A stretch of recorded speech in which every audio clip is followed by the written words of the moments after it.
बिस्मिल्लाहिर्रहमानिर्रहीम। Dear students, welcome to object oriented programming. हम operator overloading का सीरीज़ ऑफ लेक्चर्स कवर कर रहे हैं, जिसमें मुख्तलिफ ऑपरेटर्स आपके सामने पेश किए जा रहे हैं कि उनको कैसे हम अपनी जो क्लासेस होती हैं उनमें इस्तेमाल की खातर हम ओवरलोड करते हैं। साथ ही साथ उनका प्रैक्टिकल भी हो रहा है। आज का हमारा मौजू है एडिशन ऑपरेटर और कंपाउंड एडिशन ऑपरेटर, यानी प्लस और प्लस इक्वल टू।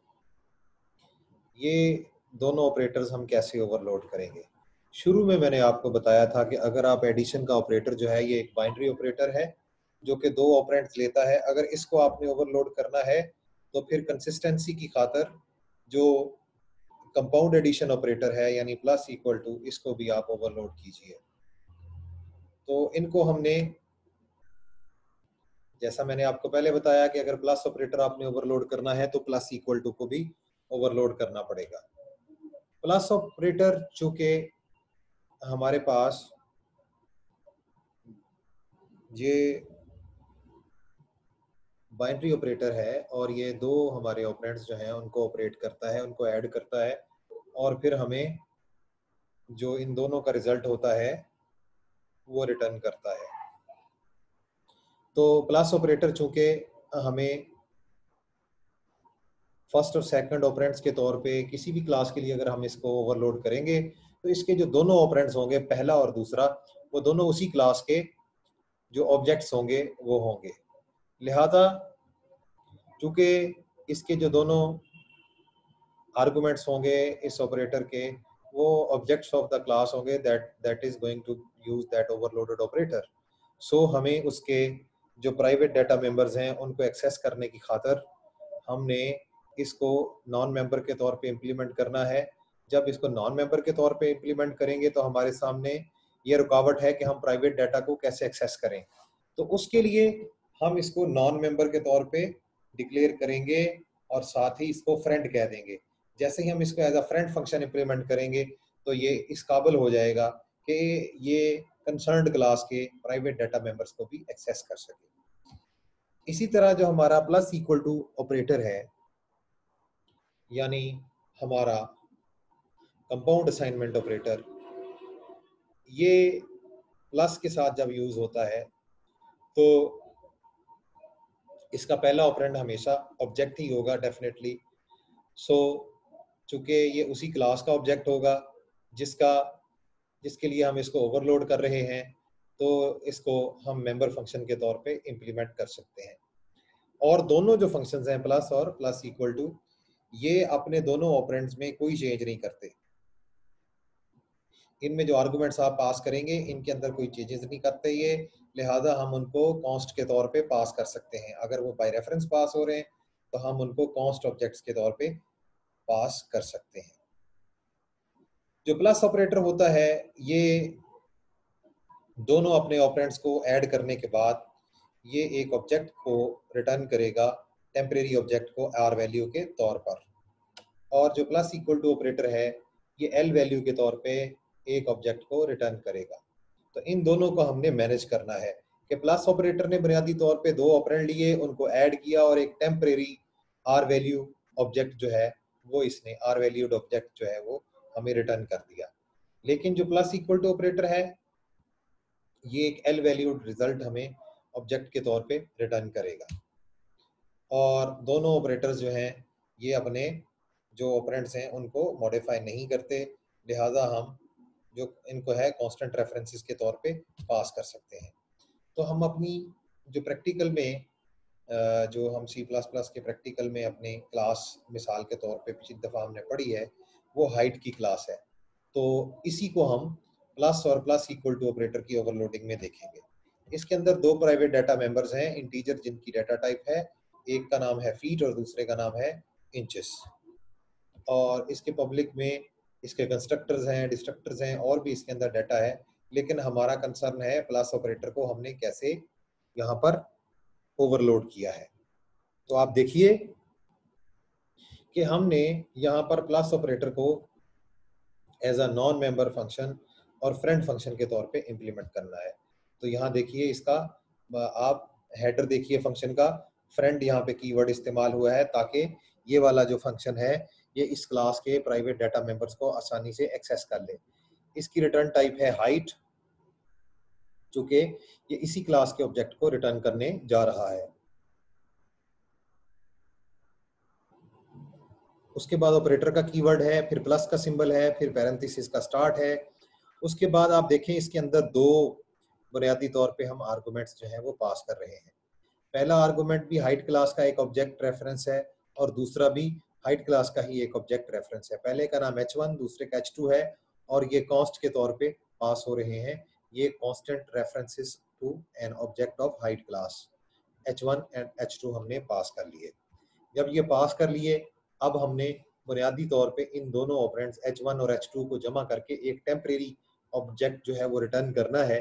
तो हमने एक हाइट क्लास का टेम्परेरी ऑब्जेक्ट क्रिएट कर दिया। उसके बाद हमने क्या किया कि टेम्परेरी ऑब्जेक्ट के जो इंचेस वाला वेरिएबल है उसमें h1 के इंचेस और h2 के इंचेस जमा कर लिए और फीट में h1 के फीट और h2 के फीट जमा कर लिए। इसके अलावा जो टेम्परेरी ऑब्जेक्ट में इंचेस जमा हुए हैं उनको 12 से डिवाइड करके क्वोशिएंट ले लिया। तो 12 से इसलिए डिवाइड किया कि इंचेस अगर 12 से ज़्यादा हो गए हैं तो उसको 12 पे तकसीम करेंगे तो जो हमारे पास क्वोशिएंट होगा वो उतने हमारे पास मज़ीद फीट आ जाएंगे। और उसके बाद इंचेस में हमारे पास उसको 12 से हम डिवाइड करके जो रिमाइंडर होगा वो वापस रख देंगे। तो इस तरह इंचेस को इंचेस में जमा करने से अगर वो 12 इंच से ज़्यादा हमारी वैल्यू आ गई है तो उसको हम फीट में कैसे बदलेंगे, ये तो वो बंदोबस्त है। ऊपर आप देखें क्वोशिएंट लेकर फीट में जमा कर रहे हैं, नीचे रिमाइंडर लेकर इंचेस में जमा कर रहे हैं। इससे घबराने की ज़रूरत नहीं है। ये तो आपकी बुनियादी तौर पे इस क्लास से रिलेटेड, इसके डाटा से रिलेटेड आपकी लॉजिक है। बुनियादी तौर पे हमारा दिखाने का मकसद ये है कि एक टेम्परेरी हाइट का ऑब्जेक्ट यहाँ पे क्रिएट किया गया, इंचेस में इंचेस जमा कर लिए और फीट में फीट जमा कर लिए। उसके बाद एंड पे हमने यही टेम्परेरी ऑब्जेक्ट जो है ये रिटर्न कर दिया। तो आपने देखा कि हमारा जो प्लस ऑपरेटर है ये एक आर वैल्यू के तौर पे टेम्परेरी ऑब्जेक्ट जो है वो जनरेट करता है और उसी को रिटर्न करता है। तो कैसे करता है, जैसे यहाँ पर किया गया है कि एक हमने हाइट की टाइप का ऑब्जेक्ट टेम्प डिक्लेयर किया, उसमें उसके जो डाटा मेंबर्स हैं मुतलका वो वहाँ पर दोनों जो उसके आर्गूमेंट्स हैं उनके जमा करके टेम्प में डाल दिए। h1 के इंचेस और h2 के इंचेस जमा किए तो टेम्प के इंचेस में डाले, h1 के फीट और h2 के फीट जमा किए और वो टेम्प में डाले। इसके अलावा जो इंचेस के जमा होने से 12 इंचों से ज़्यादा वैल्यू बन गई थी, उसका क्वोशिएंट डाला फीट में और उसका रिमाइंडर डाला इंचेस में और उसके बाद उसी टेम्प ऑब्जेक्ट को रिटर्न कर दिया। अब रह गया प्लस इक्वल टू ऑपरेटर को हम कैसे ओवरलोड करेंगे। तो प्लस इक्वल टू ऑपरेटर जो है एक मेंबर फंक्शन के तौर पे ओवरलोड होगा। तो इसकी रिटर्न टाइप होगी reference of height class object. तो ये एक रेफरेंस हाइट क्लास के ऑब्जेक्ट का हमें रिटर्न करेगा।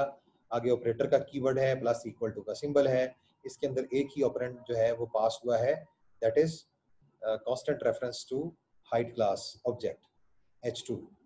तो करना क्या है कि हमारे पास जो करंट ऑब्जेक्ट है दिस ऑब्जेक्ट यानी जो कि लेफ्ट हैंड साइड को रिप्रेजेंट कर रहा है, उसमें h2 के फीट ऐड कर दिए और इंचेस में इंचेस ऐड कर दिए।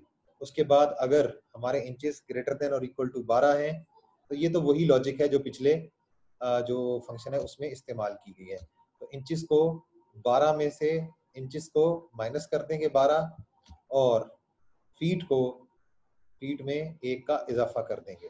तो इस तरह से हमारी ये फीट और इंचेस की जो मिकदार है ये पूरी हो जाएगी। उसके बाद दिस ऑब्जेक्ट का पॉइंटर हम रिटर्न कर देंगे। इस तरह से हमारा प्लस इक्वल टू का जो ऑपरेटर है ये ओवरलोड होगा। तो डियर स्टूडेंट्स, प्लस ऑपरेटर जो है ये मेंबर के तौर पे, अगर हम इसको मेंबर के तौर पे ओवरलोड करते तो इसका जो पहला ऑपरेंड है इसको उसी क्लास का ऑब्जेक्ट होना चाहिए था। तो अगर उसी क्लास का ऑब्जेक्ट होता तो हम उसको कॉन्स्ट के तौर पे डिक्लेयर करते और डिक्लेयर इसलिए करते कि वो करंट ऑब्जेक्ट में कोई तब्दीली नहीं लाता, क्योंकि पहला ऑपरेंड जो है ये इसको मॉडिफाई नहीं करता। और मेंबर फंक्शंस जो हैं इनके अंदर जो है ऑपरेटर को जो है इनको अगर हम कॉन्स्ट के जरिए जो है वो डिफाइन करें तो ये हमारे ऑपरेटर को कांस्टेंट ऑब्जेक्ट्स के तौर पे पहला ऑपरेंड जो है वो पास करने की इजाजत देता है। दूसरी सूरत में क्या होता है, अगर आप कांस्टेंट ऑब्जेक्ट्स जो हैं वो यूज करते हैं तो फिर आपको ये अलाउ नहीं करेगा और सिंटैक्स एरर देगा। तो इसीलिए जो आपको पहले गाइडलाइंस दी गई हैं आप उन्हीं को फॉलो कीजिए। प्लस ऑपरेटर को एक फ्रेंड फंक्शन के तौर पे, नॉन मेंबर के तौर पे इम्प्लीमेंट कीजिए और इसके जो दोनों ऑपरेंड्स हैं उनको कांस्टेंट के तौर पे पास कीजिए, कांस्टेंट रेफरेंसेस के तौर पे। और जो आपका प्लस इक्वल टू ऑपरेटर है, कंपाउंड असाइनमेंट ऑपरेटर प्लस वाला, उसको आप मेंबर फंक्शन के तौर पे इम्प्लीमेंट कीजिए और उसमें दिस का पॉइंटर जो है वो आखिर में रिटर्न कर दीजिए। तो डियर स्टूडेंट्स, हमारा जो प्लस ऑपरेटर है और प्लस इक्वल टू ऑपरेटर है उसकी ओवरलोडिंग से आज के लिए इतना ही। इंशाल्लाह नेक्स्ट टाइम हम इसी प्लस इक्वल टू और प्लस का जो प्रैक्टिकल है वो करके और उसकी आउटपुट देखेंगे कि हमारी मर्जी के मुताबिक वो काम भी कर रहा है या नहीं। तो इंशाल्लाह जो नेक्स्ट प्रैक्टिकल होगा तब तक के लिए अल्लाह हाफिज़।